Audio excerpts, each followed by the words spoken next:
Chào mọi người, hôm nay mình sẽ đưa mọi người đến một ngôi chùa cổ nằm ở trên một con phố tên là phố Bạch Mai.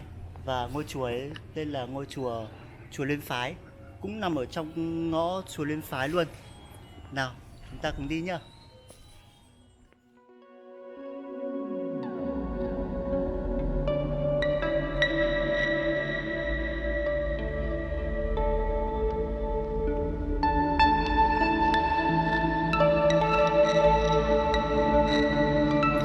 Chùa được xây dựng bởi sự phát tâm của Trịnh Thập, cháu nội của chúa Trịnh Căn và là con rể của vua Lê Hy Tông.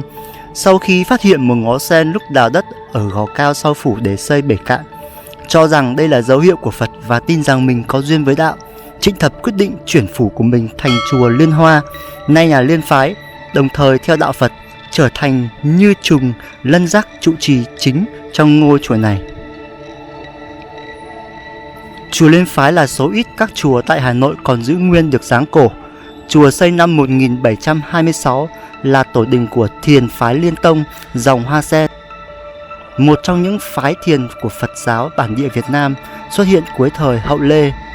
Thời vua Lê Dụ Tông năm 1705 đến 1729, chùa có tên là Liên Hoa. Đến năm 1733, chùa đổi tên là Liên Tông. Năm 1841, vì phải kiêng tên Nguyễn Phúc Miên Tông của vua Thiệu Trị nên chùa đổi tên là Liên Phái.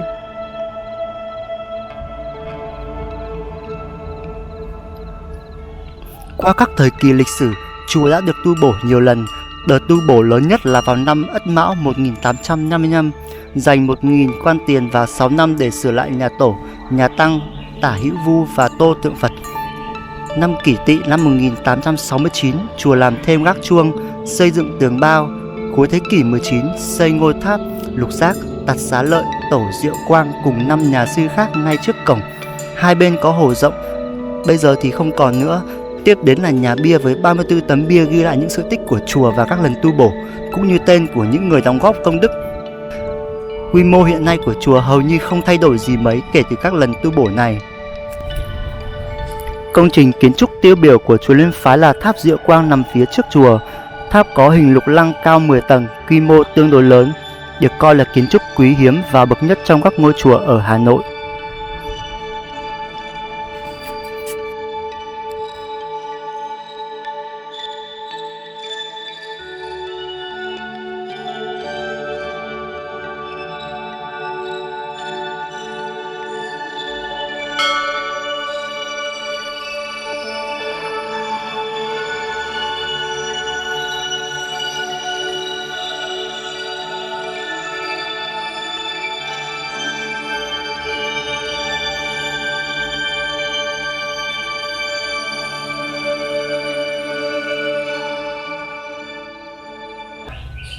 Tôi đang ở trước cái cổng đó, tên là ở phía bên trên cổng, trên cái cổng chót này, đây là Từ Bi Đạo. Bên trái tôi có câu, bên trái tôi có câu là Tự tại Quang Khai Phúc Tuệ Môn. Bên phải có câu là Viên Minh Phổ Chiếu Từ Bi Thất. Đây là lối vào các gian các phòng.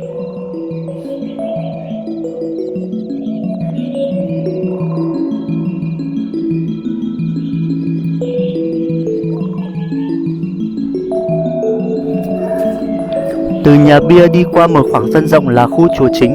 Tòa Tam Bảo có 5 gian, được dựng trên bộ khung bằng gỗ với 6 vì kéo đỡ mái, được làm theo kiểu trồng rường và kiểu quá giang cột trốn. Nét nổi bật trong tòa Tam Bảo là những cửa võng được sơn thon, vết vàng lộng lẫy, chạm trổ công phu tỉ mỉ bằng kỹ thuật chạm lộng, chạm thủng với các đề tài tứ linh đan xen hoa lá mang tính nghệ thuật cao.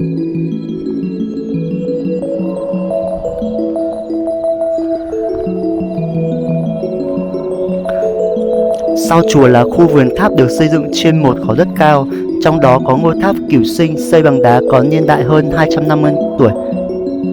Theo bản vẽ từ giữa thế kỷ 20 của Louis Béranger thì trước đây ở xung quanh chùa Liên Phái có 30 ngọn tháp, đến nay thì chỉ còn 7 ngọn tháp xếp thành hai hàng.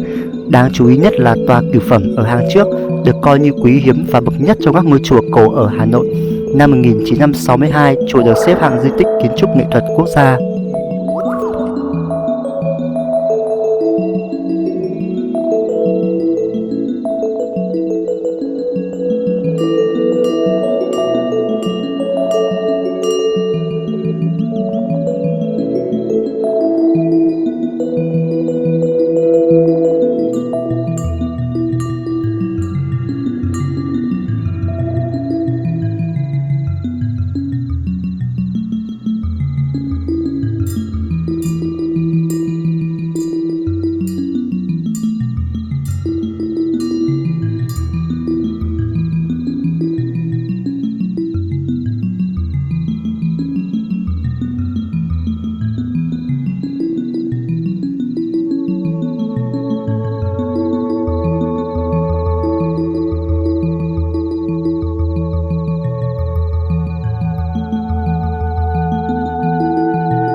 giới thiệu cho tất cả mọi người về lịch sử và những vẻ đẹp của Chùa Liên Phái rồi.